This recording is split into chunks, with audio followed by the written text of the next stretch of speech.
भगवान की जय।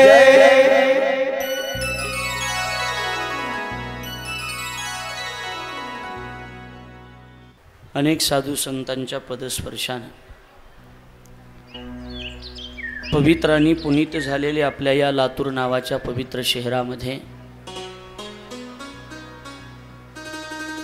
भगवान श्री रामलिंगेश्वराच्या पवित्र प्रांगणामध्ये गेल्या अनेक वर्षापासून सुरू असणाऱ्या अखंड हरिनाम सप्ताहामध्ये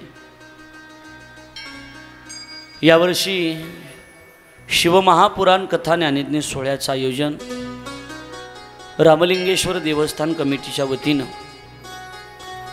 आणि आपल्या सर्वांचे परिचित असणारे या लातूर शहराचे माजी महापौर अर्थात जिल्ह्याचे बीजेपीचे तालुका जिल्हा अध्यक्ष माजी अध्यक्ष देवदास भाऊजी रामलिंगजी काळे आणि त्यांचे बंधू विजयजी रामलिंगजी काळे आणि समस्त काळे परिवाराच्या वतीनं या ठिकाणी या शिवमहापुराण कथा ज्ञानयज्ञ सोहळ्याचं आयोजन केलेलं आहे। सज्जनांनो, गेल्या 6 दिवसापासून सुरू असणाऱ्या शिवमहापुराण कथा ज्ञानयज्ञ सोहळ्याचा आजचा हा शेवटचा अर्थात 7वा दिवस आहे आणि या 7व्या दिवसाच्या निमित्तानं उपस्थित असणाऱ्या सर्व शिवभक्तांना माझा प्रणाम। भोलेनाथाची कथा ही अपूर्व आणि अगम्य जीवनाची कथा आहे। भोलेनाथाची कथा ही मंदिरातील देवतेची कथा नसून भोलेनाथाची कथा ही प्रत्येक घराला मंदिर बनवणारी कथा आहे। म्हणूनच या कथेचा विचार आपण गेल्या 7 दिवसापासून या ठिकाणी करत आहोत। कामक्रोधादी विकारांना त्या ठिकाणी थारा देण्याचं काम जर कोण करत असेल तर ते फक्त शिवनाम करू शकते, ते फक्त भोलेनाथ करू शकते। साध्यातल्या साध्या सोप्या आणि एकदम सरळपंथी चालणाऱ्या भक्ताला, भोळ्या भक्ताला लवकर पावणारा देव जर कोणता असेल तर त्याचं भोळा देव, त्याचं नाव महादेव आहे, अर्थात शिवभोळा चक्रवर्ती, कैलासीचा देव भोळा चक्रवर्ती। कमी भक्तीमध्ये लवकर प्रसन्न होणारी देवता आहे। थोडी भक्ती केली तरी जास्त फलदायी, अधिकश्य अधिक फलम असं म्हटल्याप्रमाणे अधिक फल देणारी देवता म्हणजे भगवान शिवजी आहेत। आणि त्या शिवजीच्या कथेचा विचार आपण या ठिकाणी करत आहोत। आज आपण या ठिकाणी सांगता समारोपाकडे जात आहोत। अर्थात काल सेमीफायनलचा मॅच होता, आज मात्र फायनल आहे। उद्या मात्र ही कथा आपल्याला ऐकायला मिळणार नाही। आज आपण या कथेला विराम देऊन आज या ठिकाणी ही कथा समापन करणार आहोत।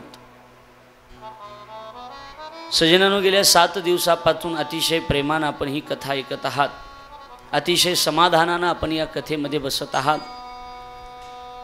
आणि महादेवाची कृपा आपल्यावर 100% असणारच आहे। मी बोलून गेलो, श्रीमंती असली पाहिजे, पण शिवमहापुराण असं वर्णन करते श्रीमंतीच्या जवळ संस्कृती सुद्धा असली पाहिजे।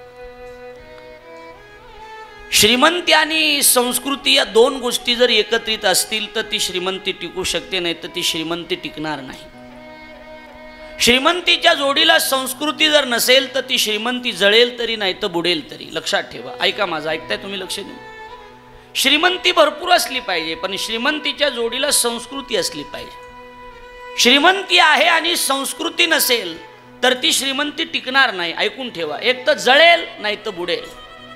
मी सांगेन आपल्याला, द्वारकेमध्ये श्रीमंती भरपूर होती, द्वारकेमध्ये सोनं भरपूर होतं, पण त्या सोन्याच्या जवळ संस्कृती नव्हती म्हणून द्वारका बुडाली गेली। ऐकताय, लक्ष देऊन, द्वारका बुडाली गेली। लंकेमध्ये सोनं फार होतं पण लंकेमध्ये संस्कृती नव्हती म्हणून लंका जळाली गेली। अर्थात द्वारिका, द्वारिका बोला ना, द्वारिका, लंका, आफ्रिका, अमेरिका, लातूर, नाही हे बसत नाही, हे अजिबात बसत नाही, हे बसत नाही।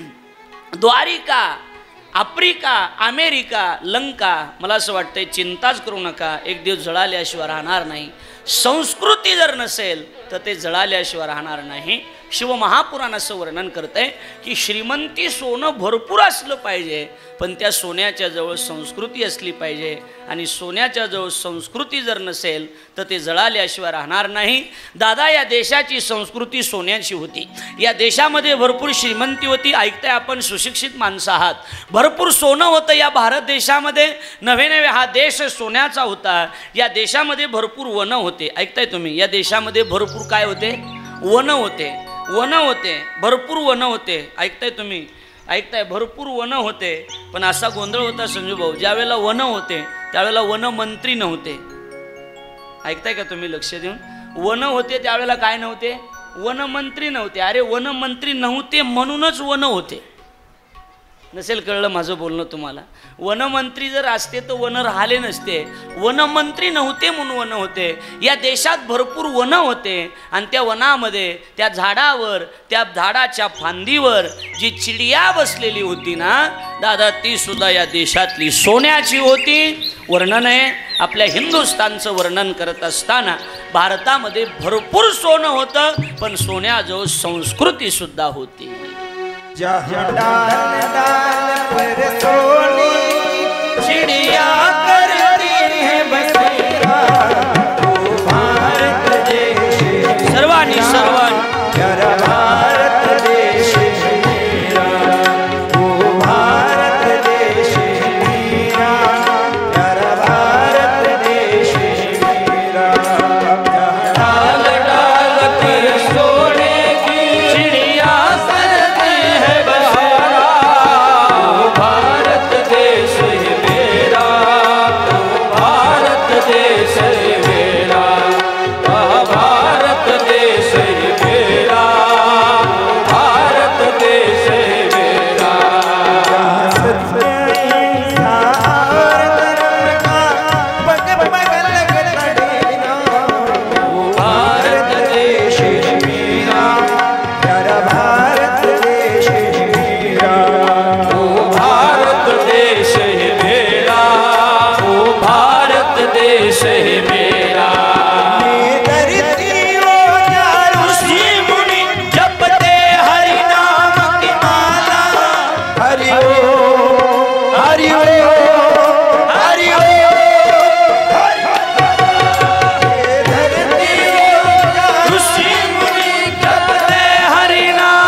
सूरज सबसे पहले आकर डाला अपना डेरा, ओ भारत देश मेरा, प्यारा भारत देश मेरा, भारत देश मेरा, ओ भारत देश मेरा. टाळी वाजवा या देशासाठी. जय हो महाकाल भगवान की जय हो.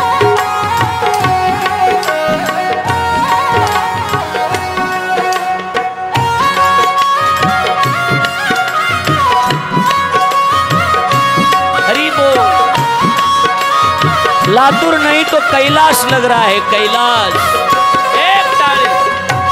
कैलासावर असलेला आनंद आहे. वा, काशी विश्वनाथाच्या दरबारात कथा चालू आहे.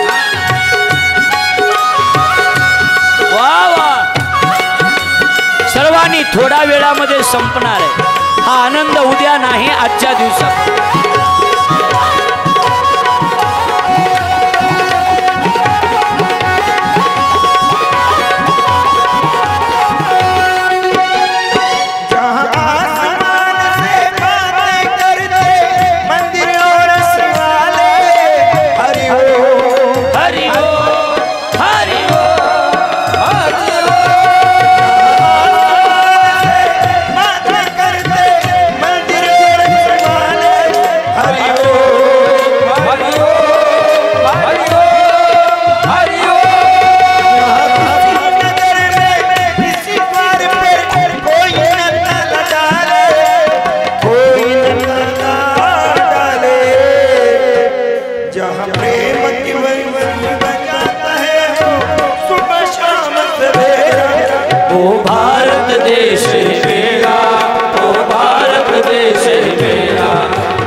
भारत देश मेरा।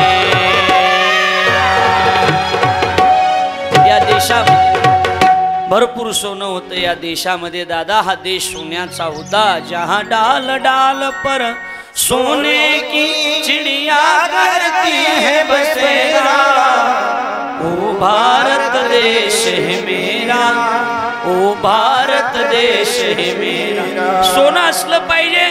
आमची कथा वर्णन करते की सोन्याजवळ श्रीमंतीजवळ संस्कृती सुद्धा असली पाहिजे। लिहून ठेवा, आपल्या या मंदिराची सप्ताहाची वर्गणीची सुद्धा त्या कपाटामध्ये भरपूर असलं पाहिजे। मी तसं म्हणेन की सोनं एवढं असलं पाहिजे, अरे तुम्ही तर किती म्हणताय मला माहीत नाही, पण हा भारत देश आहे, भरपूर सोनं असलं पाहिजे। हा देश सोन्याचा होता। अशी मस्त तिजोरी असली पाहिजे, अशी मस्त त्याला कप्पे असले पाहिजे, वरच्या कप्प्यामध्ये विटा असल्या पाहिजे। विटा म्हणजे सोन्याच्या, नाही तर मातीच्या ठेवसाल, सोन्याच्या विटा असल्या पाहिजे। खालच्या कप्प्यामध्ये हार असले पाहिजे, असे जोडे हार, चप्पल हार, राणी हार, असे हार असले, सँडल हार, असे हार असले पाहिजे। त्याच्या खालच्या कप्प्यामध्ये बिस्किट असले पाहिजे, गुड्डेचे नाही, पार्लेचे नाही, सोन्याचे असले पाहिजे, सोन्याचे। भरपूर सोनं असलं पाहिजे, असू द्या।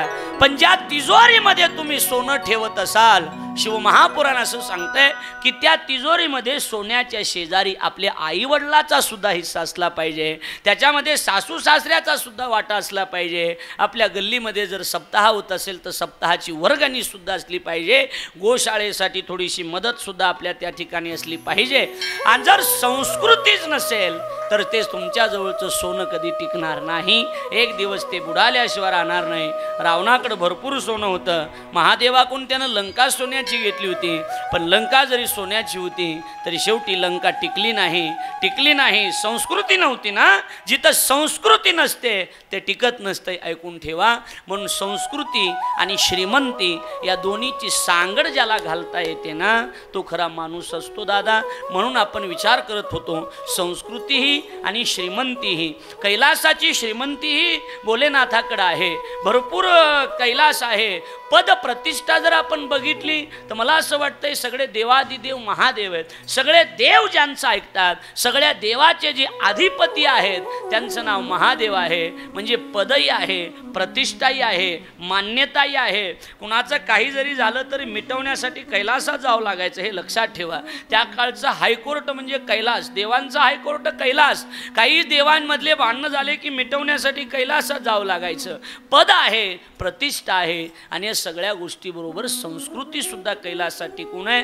पाहत होतो आपण त्या प्रजापती विश्वरूपाच्या 2 मुली, आणि त्या 2 मुलीबरोबर त्या गणेशाचं अर्थात गणपतीचं, सगळ्या गणांचा गणाधीश असणारा तो गणपती बाप्पा, त्या गणपती बाप्पांचा विवाह सोहळा त्या ठिकाणी आपण संपन्न केला। कार्तिक स्वामी मात्र त्या ठिकाणी तीर्थयात्रा करत होते, पृथ्वीची प्रदक्षिणा घेण्याकरता गेले होते की मला गणपतीच्या अगोदर लग्न करायचं आहे। आता जे रोज येतात त्यांना मी काय कथा सांगतोय कुठून लक्षात येईल, आज येणाराला काही कळणार नाही त्यातलं लिंक कुठून लागली ती, बरोबर आहे की नाही। आता लक्ष द्या माझ्याकडं। आणि मग काय झालं तर त्या ठिकाणी कार्तिक स्वामीची आणि नारदाची भेट झाली। नारदाची भेट झाल्याच्या नंतर नारदाने विचारलं कार्तिकेयला, अहो स्वामी कुठं, धावपळ, थांबा म्हणले, बोलायला वेळ नाही, गणपतीच्या अगोदर लग्न करून घ्यायचंय। त्यावेळेला नारदानं सांगितलं गणपतीच्या अगोदर नाही, त्याला 1 नाही 2 बायका करून मोकळा झाला तो।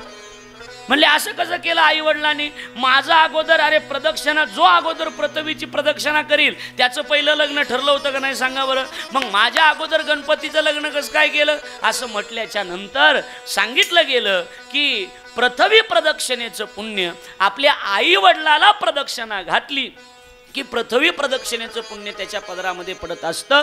गणपतीनं पृथ्वीला प्रदक्षिणा घालण्यापेक्षा आई वडिलालाच प्रदक्षिणा घातली, कारण पृथ्वी प्रदक्षिणेचं पुण्य आई वडिलाच्या प्रदक्षिणेमध्ये मिळतं। तुका म्हणे माय बापे अवघी देवाची स्वरूपे, माय आणि बाप देवापेक्षाही कमी नाहीत, हे लक्षात ठेवा। पृथ्वी दानापेक्षाही श्रेष्ठ पुण्य आई वडिलाची सेवा केल्यावर मिळत असते। ज्ञानोबराची ओवी सांगतो मी, महाराष्ट्रीयन आणि सांप्रदायिक कथाकार असल्यामुळे मला माऊलीला डावलून पुढे जाता येणार नाही।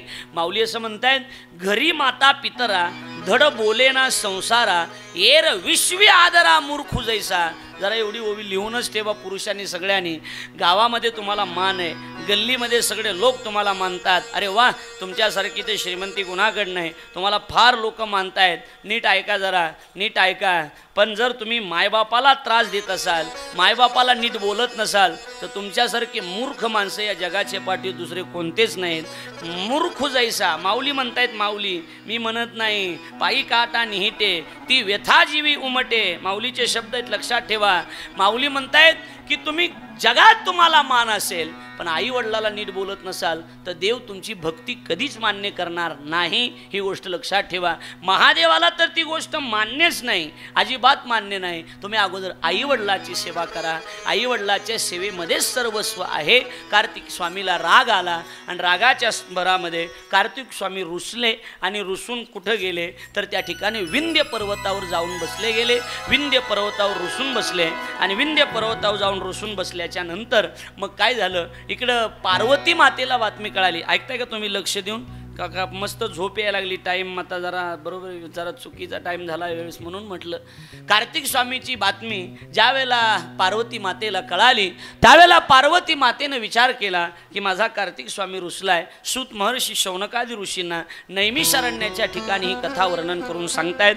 आणि शौनकादी ऋषींना सूत महर्षी म्हणतायत, शौनकादींनी प्रश्न विचारला की महाराज कार्तिकेय स्वामी रुसून बसले. म्हटले हो, कार्तिक स्वामी रुसून बसले. मग आम्हाला हे सांगा, त्यांचा राग कधी गेला, ते परत कधी भेटायला आले? त्यासाठी सूत महर्षी शौनकादी ऋषींना नैमिषारण्यात सांगतात की शौनका हो, काय झालं तर त्यासाठी त्या कार्तिक स्वामीचा राग जाण्यासाठी आणि कार्तिक स्वामीनं परत भेट देण्यासाठी पार्वती मातेला त्या ठिकाणी 16 सोमवाराचं व्रत करावं लागलं होतं. कोणतं व्रत? 16 सोमवाराचं. 16 सोमवाराचं व्रत ज्या वेळेला केलं त्यावेळेला कार्तिक स्वामीची आणि पार्वती मातेची भेट झाली. ऐकताय तुम्ही लक्ष देऊन? इथं अनेक महिला असतील की त्यांनी 16 सोमवाराचं व्रत त्या ठिकाणी केलेलं आहे. अनेक व्रत, पशुपतीनाथाचं व्रत केलेलं आहे, 16 सोमवाराचं व्रत केलेलं आहे, अनेक व्रत आपण त्या ठिकाणी केलेले आहेत. बऱ्याच बायकांनी तर नवरा उपाशी ठेवून महादेवाचं व्रत केलेलं आहे. बरोबर आहे का नाही महाराज? केलेलं आहे. अजिबात त्याचा उपयोग होणार नाही. मी त्या दिवशी बोलून गेलो.